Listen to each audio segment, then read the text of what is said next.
2, 1. Good evening, everybody, and welcome back to this week's installment of the Area Scouts ProCast. I am your host, Hector Sandoval. Joining me today is Jose Brizuela, our Assistant National Director of Fielding for Baseball here. How are you doing tonight, Jose? Jose, sorry. No, you're good. Doing good. Can't complain. Happy to be here. Yeah, awesome. So we took a little bit of another hiatus. So it's been a couple weeks, but we're back and ready to get into the conversation here. So if you could just give us some background really to get things started on who exactly is Jose Brizuela. Brizuela, is that correct? Yeah, Brizuela. Yes. Okay, perfect. A little background on me. Was born in Venezuela. Moved here when I was 8.5 years old. Basically grew up in a city, right? Miami's pretty, I'd say Venezuela and Miami is pretty big in baseball. So, I was bred down here. I was bred in Venezuela, but bred down here as well. I got coached by a guy named Alex Fernandez. I'm sure a lot of White Sox and Florida Marlins at the time know who he is. And I was fortunate enough to be coached by him from when I was 9 years old all the way till my senior year in high school. So that trajectory was pretty cool to learn from him, and ended up getting drafted out of high school. Unfortunately, didn't take it. I forewent that and went to Florida State University, where I was lucky enough 3 years later to get drafted again by the Oakland Athletics, and play a couple of years with them in the minor league system. Ended up getting released. Had to kind of lock it in a little more to get picked up. I ended up getting picked up, luckily by the LA Dodgers. Gabe Kapler gave me a chance. Great organization. Ended up getting released again because their minor league system is absolutely stacked. A lot of the guys that I actually played with are actually in the big leagues now. Yeah. So I ended up getting released, got picked up again by the Mets. Didn't have a great season with the Mets. And after that, played 2 years in indie ball, and now we're here. Awesome. So you said you were in Venezuela until you were 8. Did you play there at all, or did you not play until you came over to the States? Yeah. So I actually I started playing when I was 3 years old. Okay. And it was always, school. And then after school, me and my dad would go. I mean, there was no lights at the stadium that we practiced at, but we would go to the stadium right there by our house, literally across the street. And we'd hit, we'd get ground balls, we'd pitch, we'd have really good days, we'd have really bad days. But it was fun, man. It was a fun experience, and it was good because 2 of my uncles actually played pro ball. One played with the Cubs in a minor league system, and another one played in the Braves organization. Oh, nice. Yeah. And was it always just baseball, or did you ever play anything else? It was always baseball, but I'm sure a lot of baseball players can attest to this, that we are the athletes of all athletes, right? Absolutely. I feel like we're pretty athletic enough to play, soccer, basketball, football, whatever it may be. I didn't play organized football, basketball, or any of that, right? But my dad is actually a soccer player. He loves baseball, but he's a soccer player. So like, for some reason, naturally, I had that ability to play soccer. Like I could juggle the ball with my feet like no one else can. But just playing, tackle football with the boys, pick up basketball. You always got to be an athlete. That's kind of how I put it. Just be an athlete, and you'll fit in. Absolutely, yeah. And really, it's once you start getting into the focus, right? Like even when you're focusing on a certain sport, you're still encouraged to go out and do anything else that's going to keep you in shape in the off season, or when you're not on the diamond, when you're not practicing for baseball.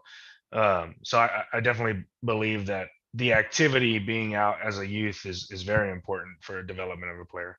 Yeah, 100%. I'm actually kind of mad that I wasn't allowed to play other sports because so I went to high school on a scholarship, Mhm. and I would always just like mess around with the basketball players or football players, and they would tell me like, hey, like come out, come play. And I would Mhm. ask and be like, no, no, you're gonna stay over there on the field, man. Yeah. Like, we have you here for one reason, Yeah. right? And it ended up working out. We won 2 state championships, won a national championship in high school. So like everything definitely worked out the way it should have been. But I'm, you always think like, man, what if like I was like just a nasty safety or Yeah. a nasty cornerback? Because Yeah. that's what I would have wanted to play. I wouldn't have wanted to Yeah. be like a running back or any of that. They get hit too much. I wanted to do the hitting. Yeah, absolutely. Those are the fun positions to play, and it's Exactly. it's it is crazy because do always have that question, that what if, what if I could have shined over here too. Exactly. Um, but hey, I mean, focusing on what you're there for is important as well, and you were able to make a good opportunity for yourself out of it. Yeah. So let me ask you, how important was, you said that you went to high school on a scholarship for, I know for a lot of athletes that when we think about scholarships, we start thinking college, he's thinking about getting recruited and stuff.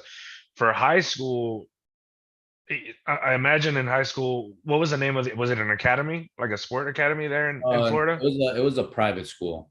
It was Oh, I got you. a Okay. Catholic private school. Okay, I got you. So how important did you know the coach? Did you know any of the coaches? What were your coaches prior? Did they have any influence in you taking that road? So like I said before, I was fortunate enough to have Alex Fernandez, Mhm. um, bring me on board. He wanted the main objective for our travel team when we were 9 years old was to bring that team, to build a foundation with that team, and basically take them from that travel team when we were 9 Mhm. all the way to college. Mhm. So like get them to college. That was the objective of the team, Mhm. right? And to be honest with you, like we were the best of the best. Like I don't know if we didn't have the best players, but our mentality was the bulldog mentality, you know, uh excuse my French, but like balls to the wall, Mhm. right? Like it doesn't matter who it is, like we're going in there and we're gonna, kick some butt, and that's all it was. It was business. We walked in that field, it was business, and that was that. Mhm. So uh to answer your question, he brought us to Archbishop McCarthy, and that's where everything kind of, you know blossomed. Right. Like, So it was kind of a vetting process. You were being groomed. I mean, he was able to take you and guide you into that road. That's really cool. We yeah. have but I'm from South Texas. We have a bunch of, we're actually starting to get more and more travel teams going for, and they're getting younger and younger. Yeah. And so there's something to be said also about athletes that do that. The thing about that though, which I'm glad you brought up, because I'd like to ask your opinion with travel teams. I'm not sure how yours was, but the ones here are almost, I mean, they're basically year round. They're going to, and we're driving hours upon hours to go try and Yeah. find some solid competition, and it's difficult when you're in a remote, I don't want to say remote, but we're a small town. So it's difficult when you're in an area that's not very populated. You got to drive at least 3 hours to get to San Antonio, Mhm. 4 to get to Austin, you know what I'm saying? And what's your take on year long ball? Do you think that helps? Do you think that players need more of a break? What would you say to that? So I'm kind of stuck in between, right? Like there's a lot of travel teams, right, that exceed the player's ability, right? Mhm. So like, you know, a good example would be like Bryce Harper. There's a rare example, but like Bryce Mhm. Harper supposedly used to go to, you probably heard of Cooperstown, right? Mhm. He would play every single week for a different team, right? And that's crazy for a Yeah. kid that's 9 years old, Mhm. right? But then I think about it and I'm like, man, like if I didn't play this much when I was younger, who would have known if I would have been the same player that I am now, Right. right? So I think kids need that experience. I think kids Mhm. need the competition, right? Right. Because what are you gonna do when you're not winning? Like, how are Right. you gonna bounce back from that? Mhm. Right. So like those are the things that you got to ask yourself. Like, how am I grooming this kid? What environment am I putting this kid in that's going to help them in the future? Hmm. Because Right. if I cater him and I baby him, he might not be able to take the failures well in the back end, Right. or vice versa. It just kind of depends on the environment probably. Right. But I'm for the kids playing, man. Like I remember there was one year, and you guys could look it up. I don't remember what the record was, but there was one year we lost one game. Wow. Only lost one game. I think we either went like 64-1 or like 84-1. I don't remember what it Wow. was, but we were smacking everyone, Mhm. and we loved it because we were brothers, and it was, man, like I tell you this, we had 12 different combination of uniforms, Wow. and we had like customized cleats that said our names, Hmm. like it was we were a big league team, Yeah. Yeah. little league, like a Yeah. little league big league team. Like it was crazy. But yeah, no, like it depends on the kid. And if the kid wants to play, like go ahead, play, like, man, like Right. compete, like go win, like go win, go scrape your knees, go Right. get smacked. I don't know. Yeah. It's an And experience. there's It's an also, I mean, experience. it's also an opportunity, right? It's an opportunity to find talent that's better than you are. Because yeah, everybody loves winning, but you're not gonna get better if you're playing against kids that just aren't on your level. Mhm. And from experience, this last year, I coached a 13 and 15-year-old team here in town, and we had a really good squad. We won most of our games. I think we lost in the championship, but we ended up getting a an all-star team for that. And with the region, the way that things played out in the region, everything, the host for the World Series this past year was actually 45 minutes down the road. Wow. So we got an opportunity to take one of those bids to the World Series, and we took our team who was dominant in our region here. Like they were just a bunch of, I mean, and they are really great players, and they're great kids too. But there's something to be said about playing up. These kids are still your age, but when we got over there, these kids were like 6 feet tall. Like they weren't getting there. There was not one pass ball. Like it was Yeah. amazing. They were playing so fluid, and it was just a different level of baseball that we had seen here. And I'm so grateful for the opportunity. And it's something that I think youth athletes would do well by noticing. I had another conversation with Jonathan Haggerty a couple weeks ago about noticing the difference between difficulty and finding an opportunity. And this tournament for us was incredibly difficult. It was something that we hadn't had to play up against before. But when you look at it as an opportunistic side, like these guys had a chance to learn like the level that they could play at. Just because they're 14, 15 years old doesn't mean that they can't play top level baseball. And they see these kids from all over the nation that are coming. And this was because we didn't have, I guess, because of COVID, we didn't have any international teams. So it was all U.S. teams. Yeah. Um, but it was amazing, and we were able to have those conversations with the kids. We made sure to have those conversations after every game. That, hey man, you got to take this in stride and use it to get better. And yeah, that's something I think that travel ball really instills in kids. Yeah, 100%. I had an instance the first time we went to Cooperstown when we were, I want to say 9 or 10. I don't remember when it was. Mhm. And we ended up facing Bryce Harper.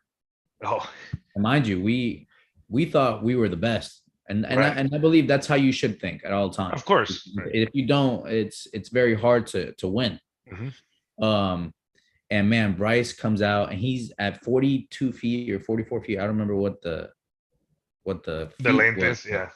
Um, this man was throwing like 80 something, which was like equivalent to Oof. like 105. Yeah.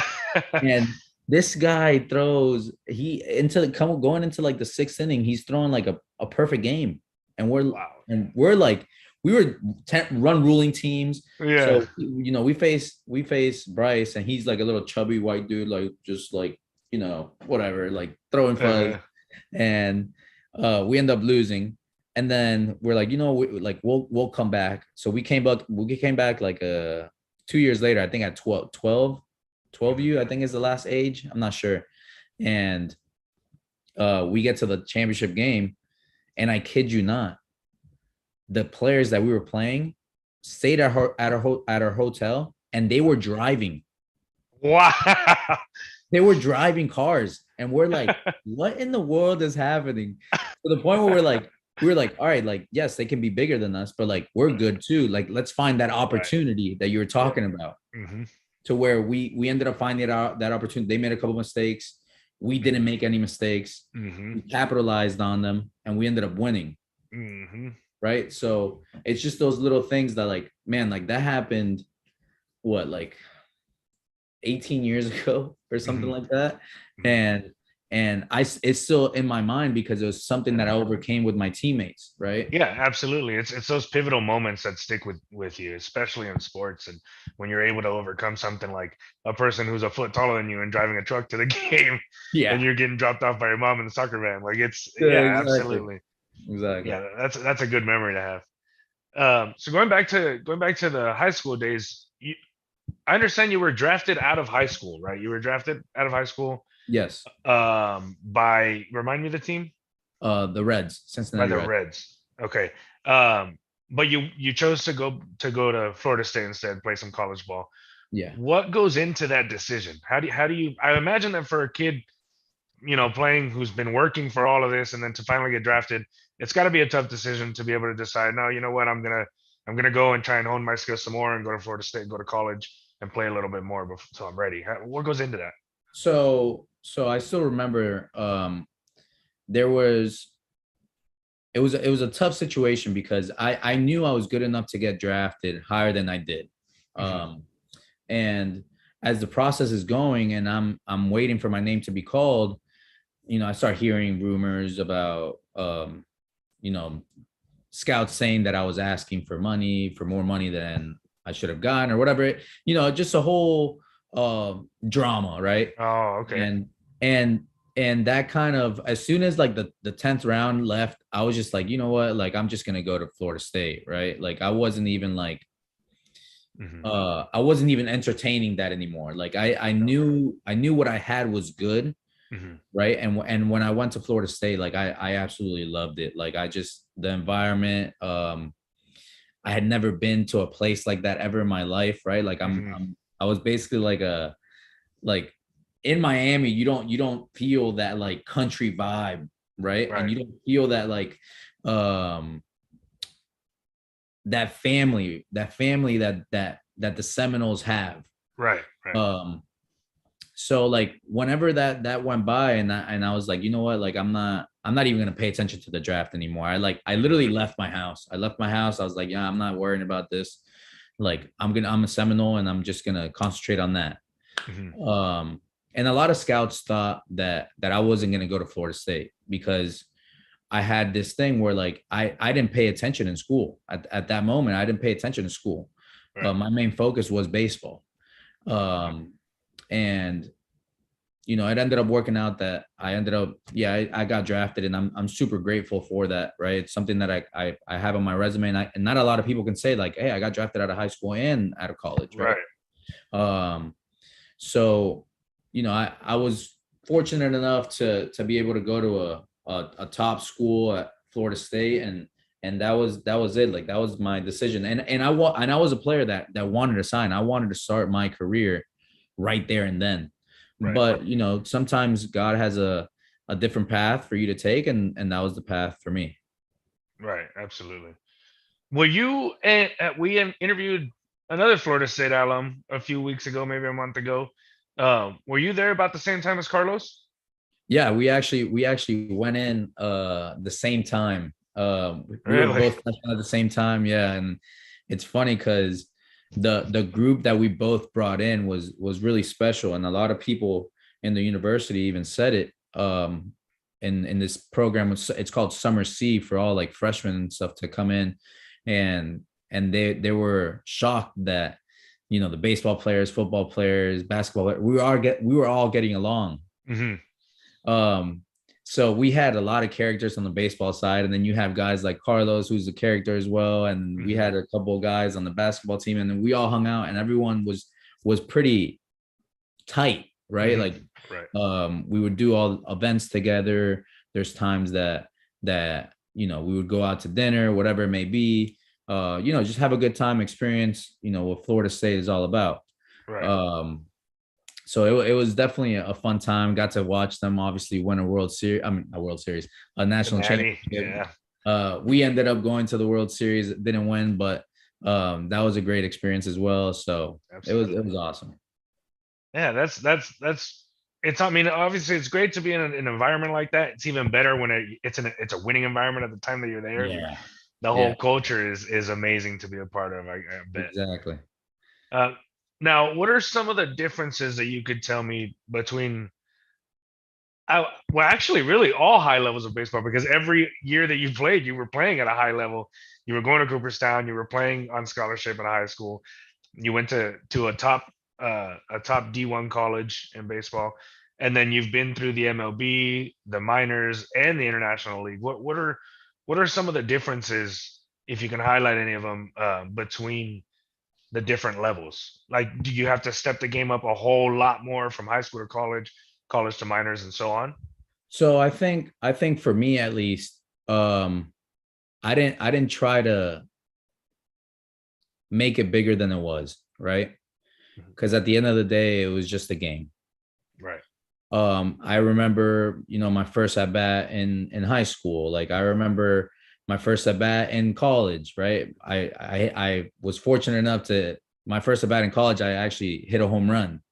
Wow. Um, so like, I remember my first at bat in pro ball in Mhm. Venezuela in Colombia, like all these things. And at the end of the day, like, yes, you get those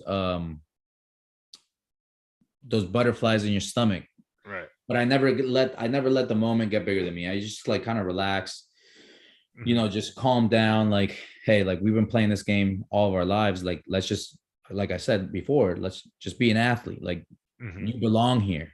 Right. Um, Absolutely. but the difference was, I'd say just consistency. Guys were a little more consistent.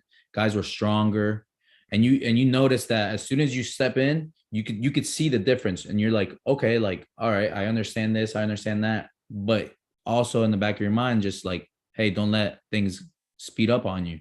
Right. Yeah, you got to slow the game down. Stay calm, like stay Mhm. calm, like you're good. Like, again, you belong here. You're here for a reason, so like belong. Right. Um, I've seen videos of like games in Latin America and Central America and everything, and I mean baseball's in our blood, really. yeah. I mean, and down there they're playing music. It's like a party environment in the crowd. Oh Like, man, you have no idea.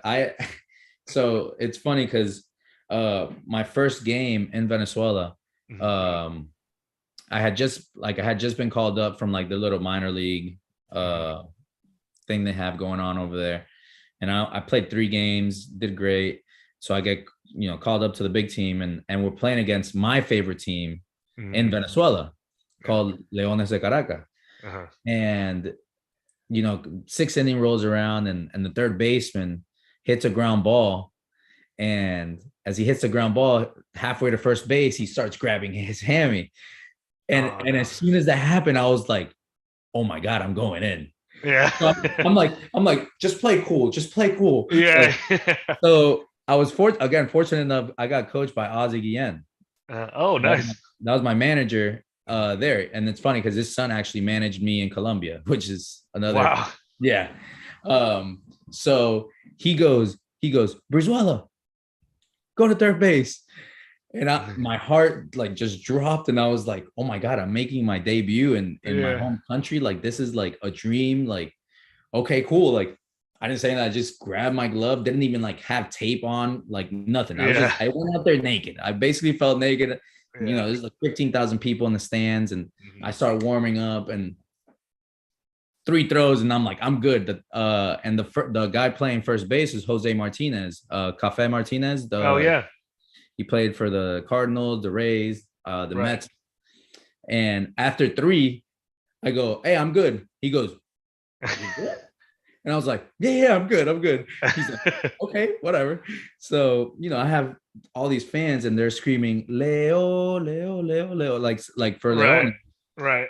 And I just remember, like, as a kid hearing that, and like Oh me man. saying that.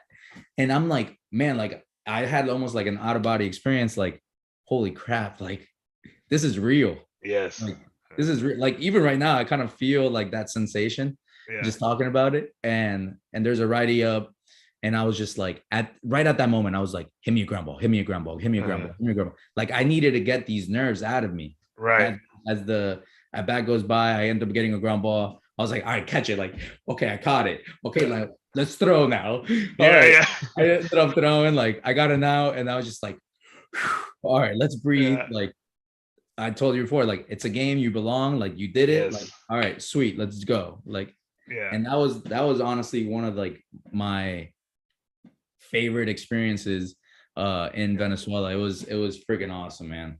Absolutely. Being able to, go and go where you need to go to hone your skills and to work on your craft. And then being able to come back home and really put that on display in front of crowds that you watched or that you've seen hundreds of times growing up, and being able to really fulfill that dream. That, man, that's awesome. That's amazing. I'm glad you were able to Yeah, experience that. thank you. So what went into your decision? How long ago did you last play in the majors? So, well, my last game was in September this past year in Indie Ball. Okay. And I mean, I can be honest with you right now. I have no idea if I will play again. Uh-huh. It's still kind of in the air because I had a little shoulder injury that I played with all last year, and it was a brutal. I wouldn't say brutal. It was a very tough year Mhm. mentally because Right. I had never gone through anything like that before. I had never been hurt. I had never been on the DL. The Mhm. times that I was hurt, I would always play through it and just like mind over matter, right? Like Mhm. let's compete. Like I'm a competitor. Like we're gonna get through this. Like let's just go. Like we want to win. Like let's do it. Like, Mhm. and I got to a point where like I couldn't even hold my bat up. Right. That's how much my shoulder was hurting. Um, so getting to your question, I don't know what the future holds, to be Mhm. honest with you. But as of right now, obviously, like starting here with area scouts and trying to find a couple other things in Mhm. sports. I want to be able to help minor leaguers are all around, high school players, college players. Like I've been through it enough, and I've gone through enough things that I know that I could provide some sort of service to them to Mhm. help them, or to be a guide, a mentor, whatever it may be, to kind of make their lives a little easier. Right. Just me putting myself in their shoes, and living that experience with them. Right. Right. Understandable. Um, that that's a topic, I guess, that I think more youth athletes need to think about is what happens during the rehab process. Everybody, I mean, you got to go to physical therapy and stuff, but how grueling is it mentally on an athlete when you're Man, trying to play the game that you love to play, but you just, you know, there's there's a fine line between pushing through the pain and just hurting yourself a little more. So I think that that's something that youth athletes need to really think about more, and we need to push more information on that, and having people who have experienced something like unfortunately experienced something like that, I think yeah. would be a great help for any athletes. Yeah, I mean, I'll tell you this, like I would always say like, hey, how come this guy is acting like this? Like, Hmm. I don't know if I would act like this. Like, just not knowing what it was like to feel that way. Uh and when I actually experienced it, like I'll tell you, I'll be completely honest with you, like I couldn't be in the dugout while I was hurt. I told my Oh manager, I was yeah. like, man, like, look, like, how I am. He had already coached me 2 times after or before this past year. Hmm. And I was like, man, like, how I am. Like, I'd be here if I could. But honestly, like, me being in this dugout is bringing so much more tension to my arm. Yeah. Because I was just like antsy. Like, I'm like, I need to be out there. I need to be out Yeah. there. I need to be out there. Instead of like, all right, like just calm down. Like you Yeah. need to rest. Like you need to do your rehab. Like you need to do all these things. Right. And I I was fortunate enough to rehab and come back at like a 85% to help the team make the playoffs. We ended up going to the championship. Unfortunately, we didn't win, but I could say that I gave it my all in that aspect, right? And I was there for my teammates, even if I was just a DH. And whenever I'd hit and come and score, I'd have to go to the training room to get more treatment done, so my blood flow could go through my arm because it would hurt that much. So it was definitely tough mentally for the most part, but I guess it's something again that God had planned for me, and I'll learn from it. And I took a lot of good things from it. A lot of things that I don't want to go through ever again. Right. I wouldn't even want, my worst enemy to go through that, man. It's so mentally draining. It's unbelievable. Right. It's something that you're thankful to have learned from, but you'd be very thankful to not have to ever learn that lesson again. Exactly. And I think that's another good point for kids who are getting into sports. It's that sometimes you can't do everything you want to do, but as long as you do your part, if everyone on the team can do their job or just contribute whatever piece of work that you can contribute, everybody will be much better off. And for you, maybe that may have been DHing sometimes, or pinch running, or bringing in a run whenever you need to bring in a run. But it also could be sitting in support, or it could be focusing on your rehab so you can get back at your 85%, so you can get back as good as you possibly can when you do get back to the team and perform at the best level that you can. And I feel like in this era where just go, and like we're talking about the year-round ball and everything, and that's great. But if we have to understand when it becomes too much for us. We got to be able to accept that. And the way that you were able to rehab while still contributing it speaks volumes. Like that I think is a lesson that a lot of kids could learn from as well. Real quick, we got a question from a viewer, Claire from Raleigh. She wanted to ask, what drew you to area scouts, and how do you think it can impact young athletes? So it's the whole thing of giving back, right? Like, if I can make an impact in a younger, athlete's life, why not? Right.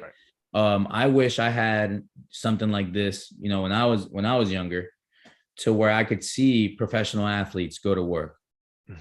Okay, hey, like, let me see like what their routine is. I didn't have a routine. I would just, okay, hit off the tee, hit off front toss. Let's hit some live.